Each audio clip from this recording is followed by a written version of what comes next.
Assalamualaikum warahmatullahi wabarakatuh. Bismillahirrahmanirrahim. Alhamdulillahirabbil alamin.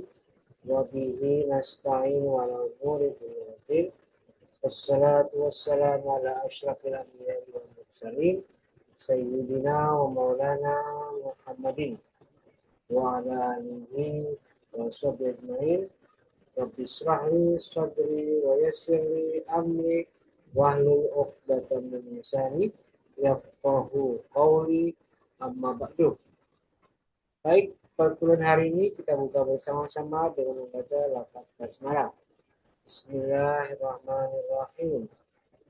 Baik, mahasiswa HKI semester 5 kelas A dan B, hari ini kita kembali hadir di MK Hadisatan 2 yang sekarang sudah memasuki pertemuan ke-11 hari ini ya. Hari ini pertemuan ke-11 dan hari ini kita sudah memasuki materi perkuliahan materi kelima, yaitu tentang rujuk, tentang talak dan rujuk, ya, talak dan rujuk. Jadi ada dua, talak dan rujuk. Nah, di hadis ini kita akan membahas ada sebanyak 3 hadis ya yang berkaitan dengan talak dan rujuk. Dan saya hari ini mohon maaf karena kebetulan hari ini saya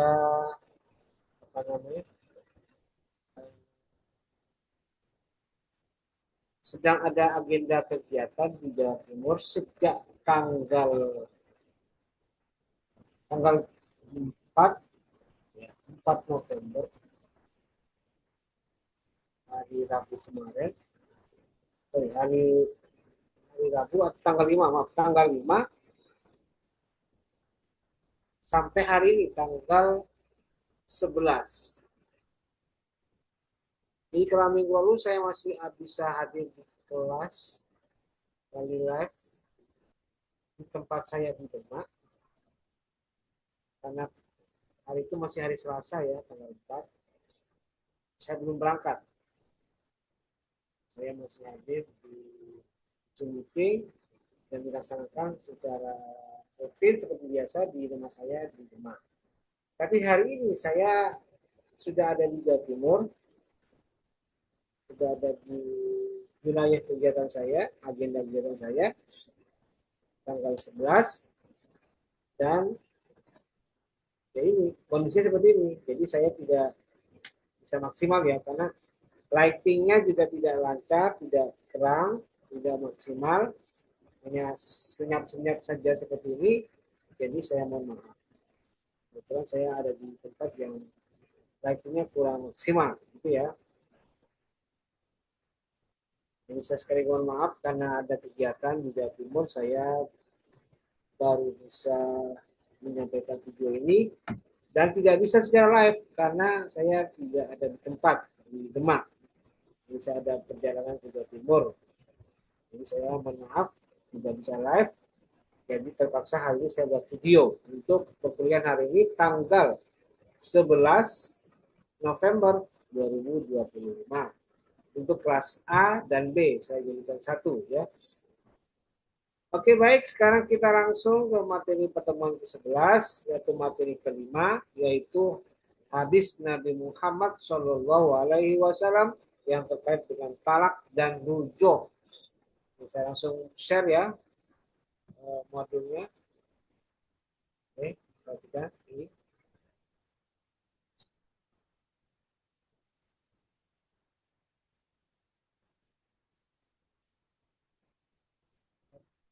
Share.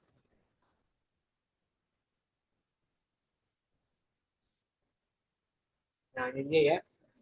Hadis Nabi Muhammad SAW yang terkait dengan talak dan rujuk. Ini kurangnya. Talak dan rujuk. Ada 3 hadis yang akan kita bahas pada hari ini. Yang pertama hadis riwayat Abu Hurairah, kemudian yang kedua hadis riwayat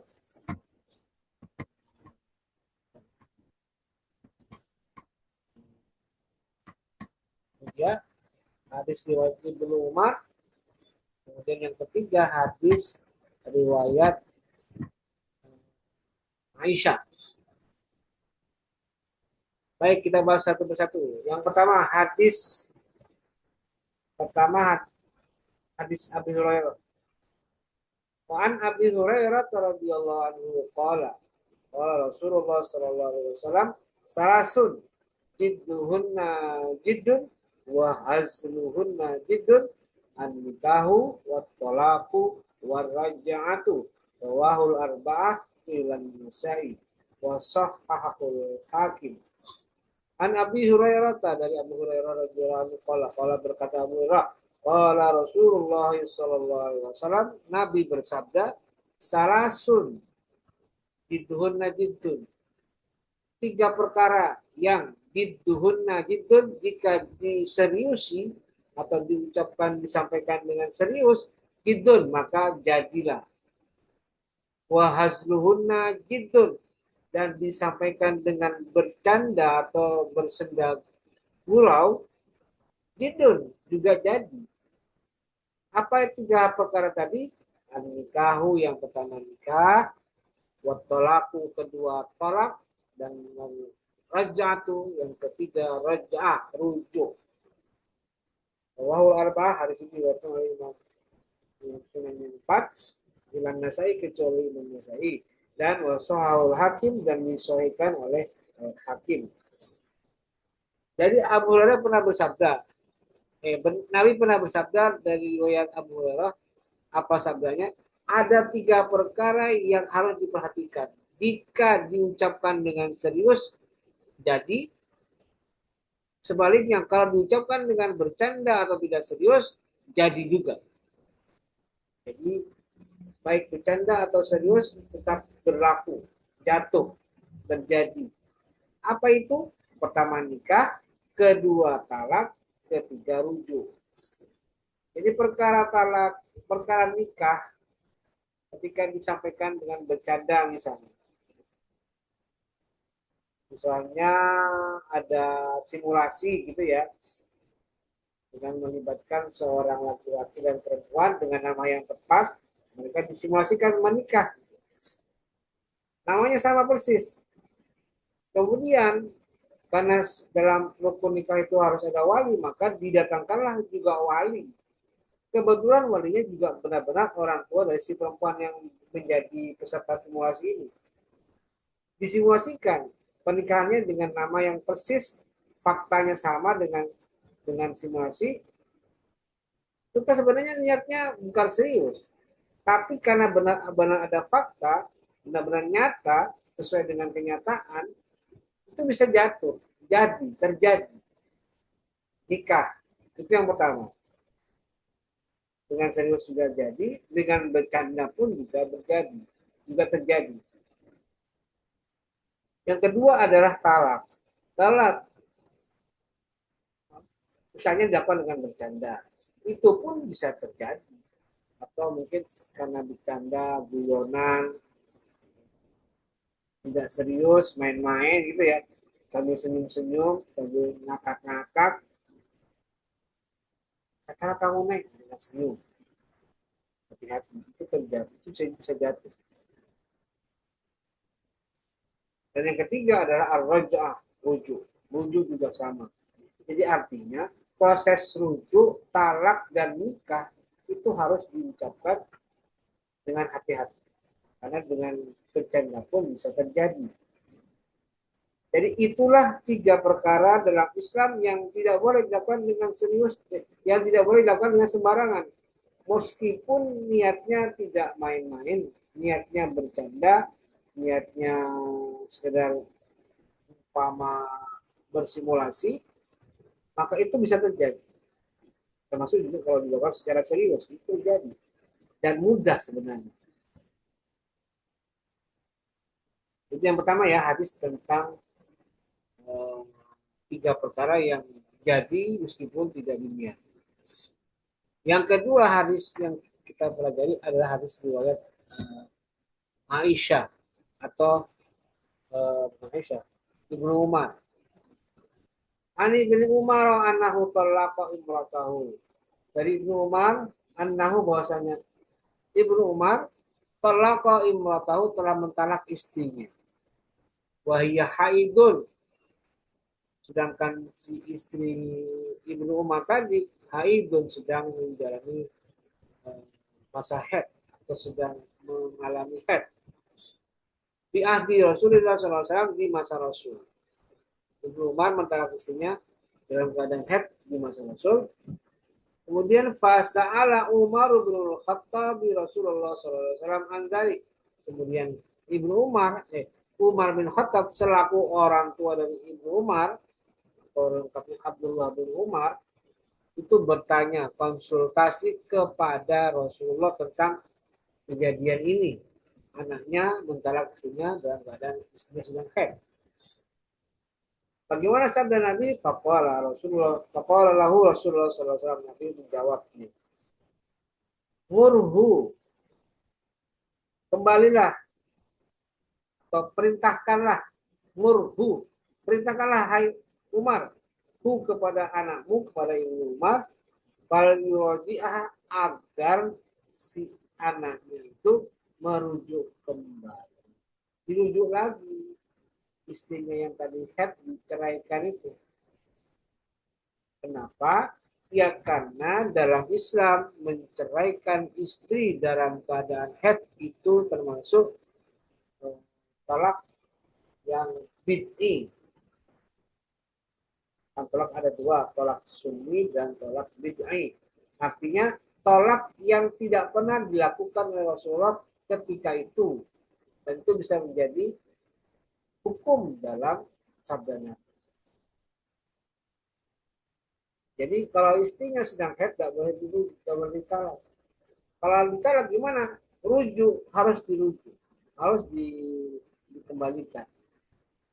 Cuma lihat Tuhan, kemudian tinggalkanlah hatta takfuro. Jadi kalau sudah suci baru ditalak.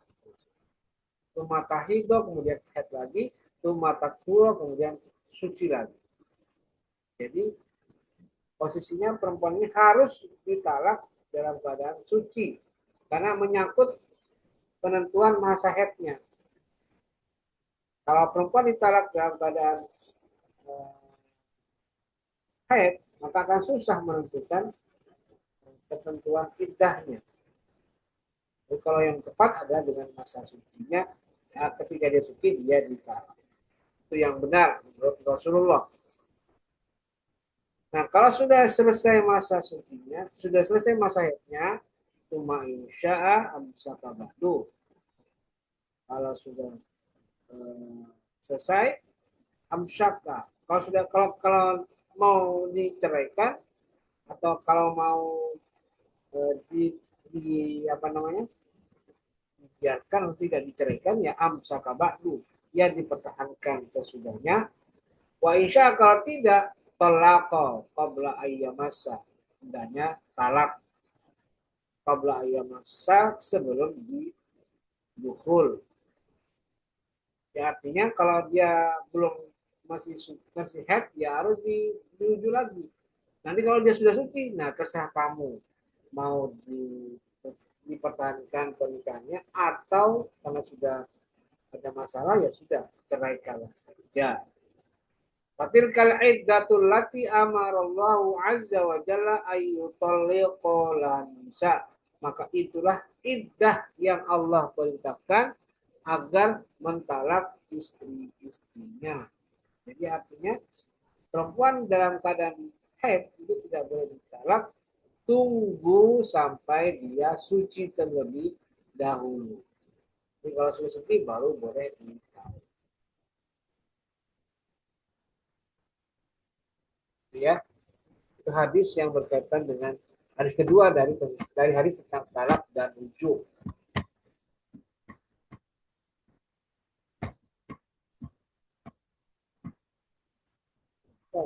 Dan yang ketiga hadis riwayat uh, Aisyah. An Hisham bin Urwah, dari Hisham bin Urwah, an abihi, dari bapaknya, dari bapaknya Hisham bin Urwah, an Aisyah, dari Aisyah, qalat, Aisyah berkata, karena nasu, ada seorang manusia, uh,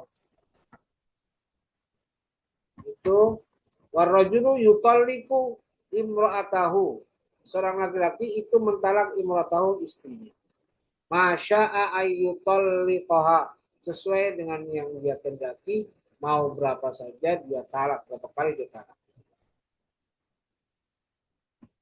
Dan dia, perempuan ini adalah wahya, ada dia, imra'atuhu, dia adalah istrinya, idar tajaha wa ya fil iddah, dan dia adalah tetap istrinya jika sudah dirujuk, padahal dia sedang menjalani masa iddah. Wa in talaqaha mi'ata marratin au aksara hatta qala, dan perempuan ditalak ini sebanyak 100 kali bahkan lebih. Jadi di zaman itu ada seorang sahabat, bahkan juga menjadi kebiasaan orang ketika itu, di masa ketika belum ada aturan pembatasan talak, ditalak, dirujuk lagi, ditalak, dirujuk lagi, bolak balik itu sampai ratusan kali bahkan lebih. Kebiasaan seperti itu.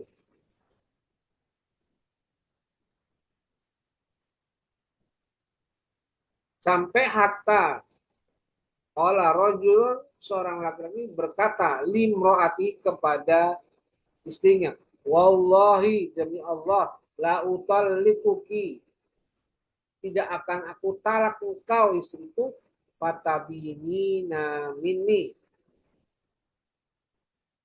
fatabinina, maka engkau tidak bisa kembali lagi minni, kepadaku, wala awika abadan, dan uh, tidak lepas kepadamu selamanya.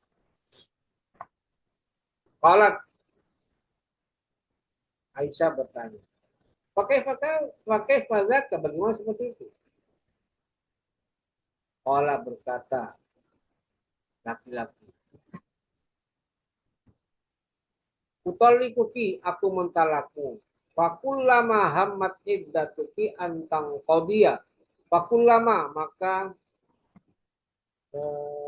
ketika hammat iddatuki, hammat iddatuki, habis iddahmu, antang qadiya, berakhirnya masa iddahmu, rojak tuki, kemudian aku rujuk lagi kan. Nah, ini cerita yang tadi disimpulkan di awal tadi, dibolak-balik, putar terus, talak, rujuk lagi, talak, rujuk lagi, sampai sampai ratusan kali. Pada habat al-ma'atu, maka pergilah eh, perempuan tadi yang diperlakukan secara sewenang-wenang oleh suaminya, dengan cara ditalak, dirujuk, talak, rujuk sebanyak 100 kali lebih, itu kepada Aisyah, perempuan tadi, hatta dakhalat ala Aisyah, mendatangi Aisyah, Pak Baratha, kemudian dia ceritakan cerita nasibnya kepada Aisyah. Aku sudah ditalak ratusan kali oleh suamiku, bahkan aku juga dirujuk oleh suamiku sampai ratusan kali. Pasal kata Aisyah, Aisyah diam sebentar. Hatta ja'an Nabi, kemudian dia datang kepada datang mendatangi datangi Nabi, Pak Barathu, kemudian dia kabarkan peristiwa perempuan ini. Kemudian fasakatan Nabi, Nabi juga diam mendengar ceritanya Aisyah tentang perempuan ini tadi. Hatta nazar Al-Quran, sampai datang, sampai turun ayat Al-Quran. Ternyata malaikat Jibril langsung mengirimkan ayat ketika itu juga, ketika ada perempuan yang melaporkan nasibnya. Ayatnya berbunyi at-thalaqu marrotani fa imsakum bima'rufin aw tasrihum bi ihsan. Kata Nabi, kata Al-Quran, at-thalaqu marrotani. Talak itu maksimal 2 kali. Fa imsakum bima'rufin, maka pertahankanlah bima'rufin dengan cara yang ma'ruf, yang baik, yang eh, baik menurut kebanyakan, atau tasrihun atau dilepaskan atau diceraikan, ihsanin dengan baik-baik. Nah, itu ya ayat surat Al-Baqarah ayat 229 ini ayatnya. Qalat Aisyah, Aisyah berkata, "Fasta'nafan nasu talaku mustaqbalan." Maka memulai manusia dengan talak mustaqbalan untuk masa depan mereka. Maka natolako wa man lam yakun tolako. Siapa yang mentalak dan orang yang tidak mentalak. Jadi artinya Nabi setelah mendengarkan kisah dari Aisyah tentang perempuan yang lapor kepada dia, Nabi diam dan kemudian turunlah ayat surat Al-Baqarah ayat 229 tadi. At-thalaqu marratani fa imsakum bima'rufin aw tasrihun ihsan. Jadi ayat ini menjadi penanda mulainya syariat Islam tentang ketentuan batas maksimal mentalak istri. Berbeda dengan masa sebelumnya, di saat itu di mana orang dengan mudah mentalak istrinya, tapi juga mudah merujuk istri. Sampai mencapai ratusan kali. Seakan-akan dibuat mainan istrinya. Itu tradisi Arab Jahiliyah ya, yang dinasah atau dihapuskan oleh ayat Al-Quran surat Al-Baqarah ayat 229 ini. At-thalaqu marratan. Talak itu maksimal 2 kali. Kalau sudah selesai berarti harus kena hukum lain. Hukum apa? Hukum talak bain kubro. Artinya perempuan yang ditalak sebanyak 3 kali itu harus nikah dulu dengan laki-laki lain jika suami pertamanya ingin menikahinya. Jadi itulah hadis nomor 3 ya yang kita bahas tadi berkaitan dengan talak dan rujuk. Ya, cukup selesai. Nah, habis ya. Jadi itulah tadi hadis pertama yang bicara tentang 3 perkara yang dilakukan secara serius jadi dan dilakukan secara bercanda juga jadi. Hadis kedua bicara tentang ketentuan perempuan jika ditalak dalam keadaan nasihat itu harus rujuk dulu baru tunggu sampai dia suci. Nah, saat istri sudah suci maka boleh ada beberapa pilihan mau ditalak seperti rencana awal atau dipertahankan. Dan yang ketiga hadis riwayat Aisyah yang menceritakan tentang asbabu nuzul hayat Al-Baqarah 229 yang bicara tentang ketentuan talak maksimal 2 kali. Talaku marrotani wa imsaku bima'rufin aw tasrihu ihsan. Nah, itu tadi hadis yang kita pelajari, kita bahas hari ini. Dan untuk minggu depan, insya Allah saya sudah kembali normal, sudah ada di rumah dan sudah bisa mengadakan perkuliahan secara biasa ya, seperti biasa, live Zoom meeting. Dan minggu depan adalah sesi setoran hadis.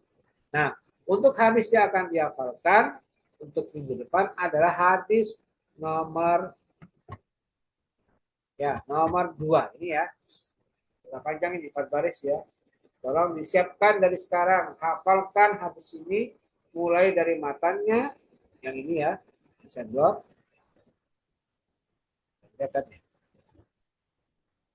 Pokoknya ini ya matanya ya, sampai ke artinya. Ya. Jadi semua yang saya blok ini wajib dihafalkan dan minggu depan harus disiapkan. Tolong ya minggu depan saya ingatkan jangan ada kecurangan. Tolong ya. Kecurangannya bagaimana Pak? Ya, kecurangannya jangan sampai ada yang merekayasa. Misalnya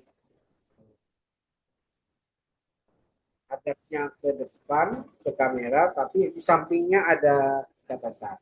Tolong ya, jangan sampai terjadi. Saya melihat dari pengalaman waktu kalian hafalan hadis tentang An Sulaiman bin Musa, An Zuri, An Urwata, An Aisyata, itu itu juga eh, itu ada banyak saya lihat permainan di situ ya. Karena agak panjang. Imam Mu'atin nakhat di ghairi izni waliya panikawa batulun panikawa betul. Itu banyak yang karena saking banyak jadi direkayasa. Tolong itu tidak terjadi lagi untuk minggu depan. Caranya apa ya? Tolong nanti yang mau hafalan kameranya jangan separuh ya, jangan begini. Nah, jangan begini ya. Tapi harus full wajah. Full wajahnya harus full, badan boleh separuh kayak begini. Tapi jangan torator ya, usahakan kalau bisa ya, kalau bisa tutup mata begini, boleh silakan tutup matanya atau merem, pejamkan mata. Gitu ya, tidak kelihatan ya kalau saya tahu tidak kelihatan. Seperti itu untuk menghindari adanya kecurigaan. Baik, saya kira itu tolong persiapkan dengan sebaik-baiknya. Minggu depan kita ketemu lagi pada pertemuan ke-12 untuk setoran hafalan hadis riwayat Ibnu Umar. Oke, saya kira itu untuk perkuliahan kita hari ini. Terima kasih. Dan mari kita akhiri dengan bersama-sama membaca lafaz hamdalah. Alhamdulillahirrahmanirrahim. Terima kasih. Wallahul muwaffiq ila aqwamit thoriq. Wassalamualaikum warahmatullahi wabarakatuh.